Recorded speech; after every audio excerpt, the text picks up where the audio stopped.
आपको भगवान परशुराम प्रकट उत्सव की शुभकामनाएं। मैं हूं अश्विनी वर्मा और आप सुन रहे हैं प्रचंड समय का हिंदी बुलेटिन गतिमान। हिमाचल में कोरोना से आज रिकॉर्ड 67 मौतें। कोरोना काल के बीच गुरुदेव रविंद्रनाथ टैगोर की एक कविता के कुछ अंश देखिए। सुंदर संसार में मैं मरना नहीं चाहता, मनुष्यों के बीच में मैं बचना चाहता हूँ। जीवंत हृदय के बीच अगर स्थान पा सकूं तो इन किरणों में, इस पुष्पित कानन में मैं अभी जीना चाहता हूँ। पृथ्वी पर प्राणों की क्रीड़ा सदैव तरंगित रहती है। यहाँ कितना मिलन, कितना विरह, कितनी हंसी, कितने आंसू। मनुष्य के दुख सुख में संगीत पिरोकर यदि अमर आल्य की रचना कर सकूं तो मैं यहाँ जीना चाहता हूँ। इन्हीं उम्मीदों के बीच कोरोना की कुछ खबरें। हिमाचल के ग्रामीण के क्षेत्रों में फैला कोरोना, अलर्ट हुआ प्रशासन। हिमाचल में कोरोना की दूसरी लहर कोहराम मचा रही है। कोरोना के रोजाना 5000 के करीब मामले सामने आ रहे हैं। वहीं 60 से ज्यादा लोग इस महामारी से हर रोज मर रहे हैं। चिंता की बात यह है कि कोरोना महामारी राज्य के शहरी के क्षेत्रों के साथ साथ ग्रामीण इलाकों में भी प्रवेश कर गई है। ग्रामीण के क्षेत्रों में कोरोना संक्रमण तेजी से बढ़ता जा रहा है।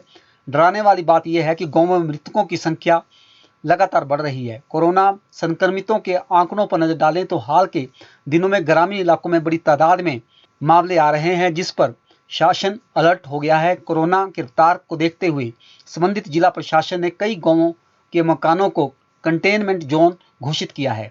राजधानी शिमला से सटी हलोग धामी ग्राम पंचायत के हलोग बाड़ में एक साथ 19 पॉजिटिव मामले सामने आए हैं, जिससे हड़कंप मच गया है। यहाँ एक ही परिवार के 9 लोग संक्रमित पाए गए हैं। जिला प्रशासन की टीम ने पूरे वार्ड को सैनिटाइज करवाया है और लोगों को दवाइयां भी दी है।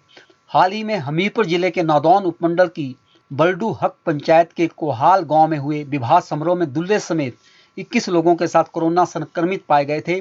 संक्रमित लोगों में दूल्हे के परिजन भी थे। गांवों में ज्यादा संक्रमण फैलने से प्रशासन और स्वास्थ्य विभाग की चिंता बढ़ गई है और ग्रामीण के क्षेत्रों पर ज्यादा फोकस करना शुरू कर दिया है।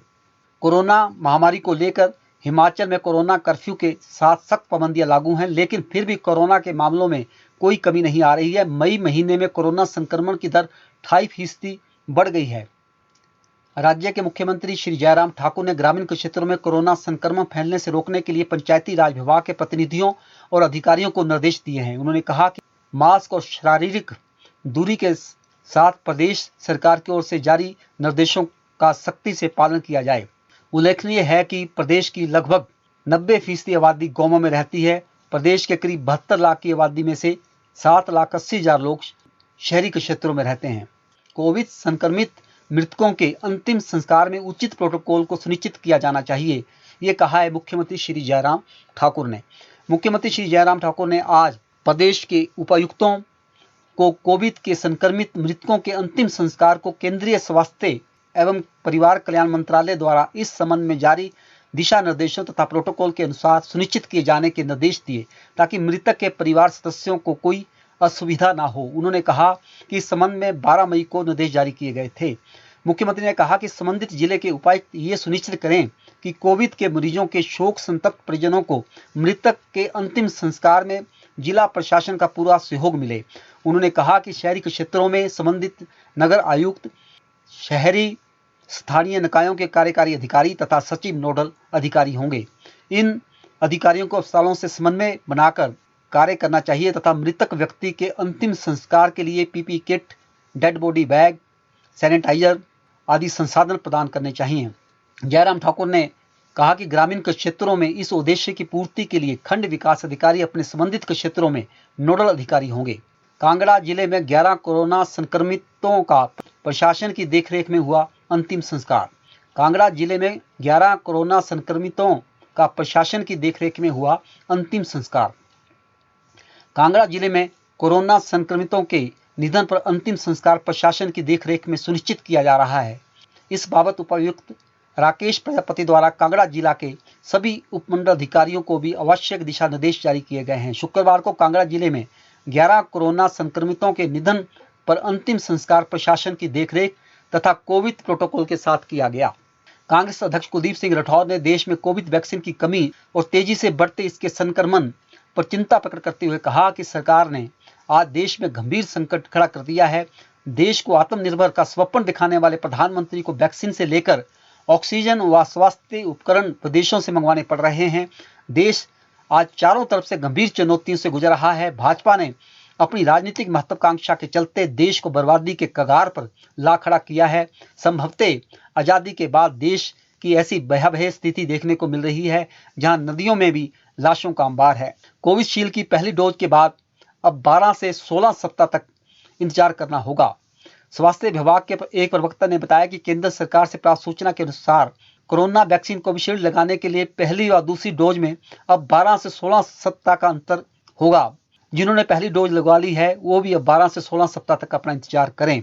महामारी में अनाथ हो चुके बच्चों की शिक्षा का खर्च उठाएगी छत्तीसगढ़ और दिल्ली सरकार।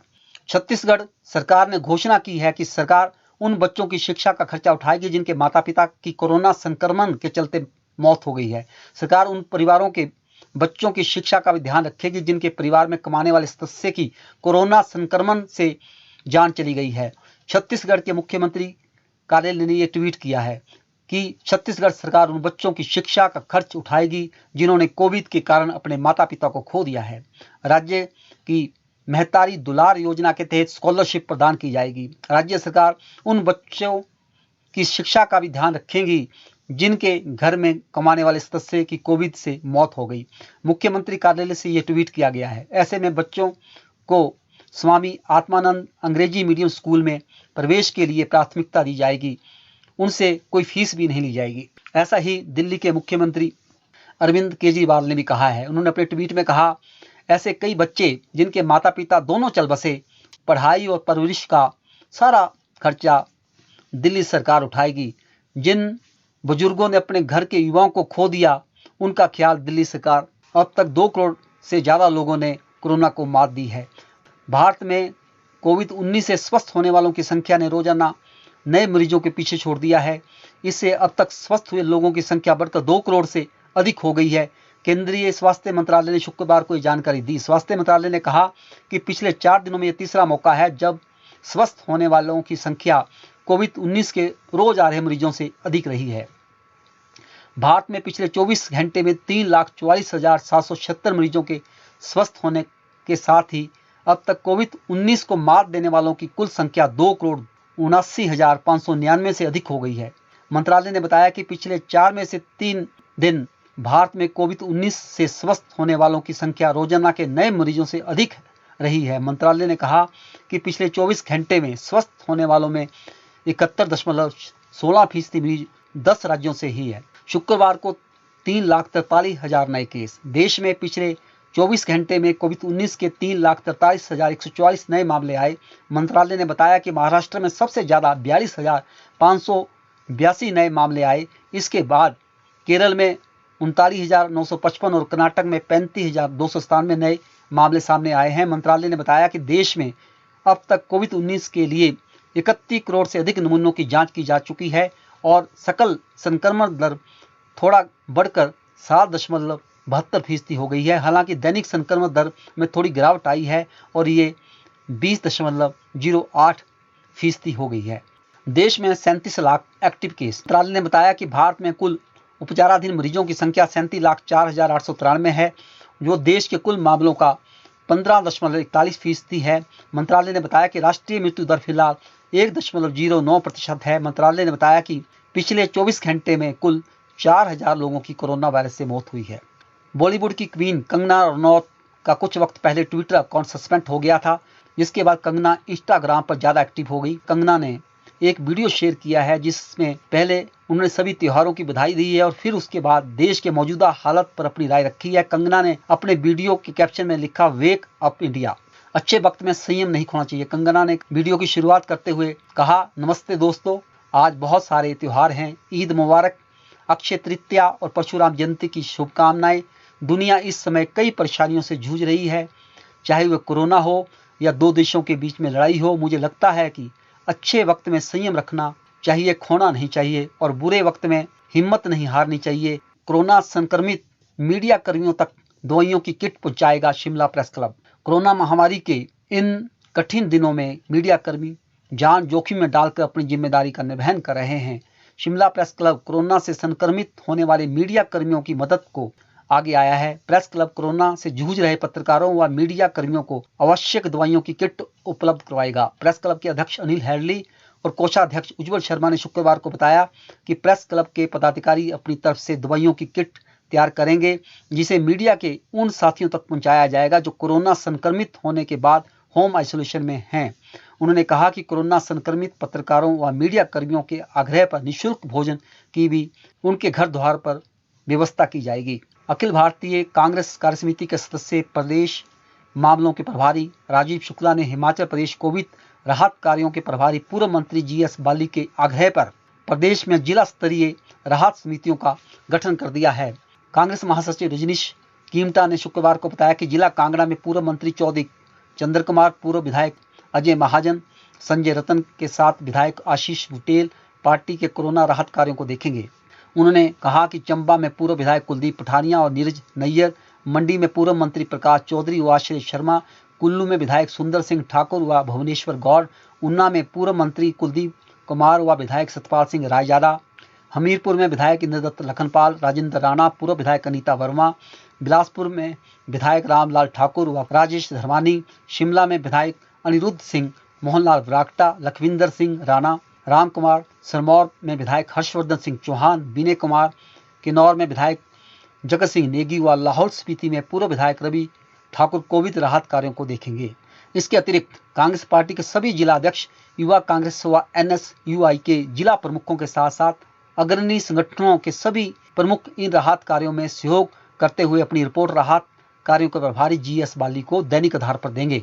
नाबालिग बेटी के साथ 1 साल तक दुष्कर्म, कलयुगी पिता गिरफ्तार। हिमाचल प्रदेश के शिमला जिले की कुमारसैन तहसील के पिता पुत्री के रिश्ते को कलंकित करते हुए एक बाप ने अपनी नाबालिग बेटी के साथ दुष्कर्म किया। इस संबंध में 14 वर्षीय नाबालिग लड़की ने कुमारसैन थाना में अपने पिता के खिलाफ प्राथमिकी दर्ज कराई है। पुलिस ने तत्काल कार्रवाई करते हुए आरोपी पिता को गिरफ्तार कर लिया है। आशाराम को कोर्ट से फिलहाल राहत नहीं। नाबालिग से यौन उत्पीड़न के मामले में आजीवन कारावास की सजा भुगत रहे आशाराम को कोर्ट से फिलहाल कोई राहत नहीं मिली है। गुरुवार को हाई कोर्ट की जोधपुर खंडपीठ ने अंतिम जमानत की उसकी अर्जी पर सुनवाई की। कोर्ट ने उसका इलाज एम्स में कराने के लिए निर्देश दिए और मामले की अगली सुनवाई 21 मई को तय की है। जांच के बाद रोहतक PGI से डिस्चार्ज हुए राम रहीम। डेरा प्रमुख गुरमीत राम रहीम को गुरुवार को PGIMS से डिस्चार्ज कर दिया गया है। उसके बाद कड़ी सुरक्षा के बीच एम्बुलेंस के जरिए वापस सुनारिया जेल भेज दिया गया। आप सुन रहे थे गतिमान और सुनते रहें गतिमान।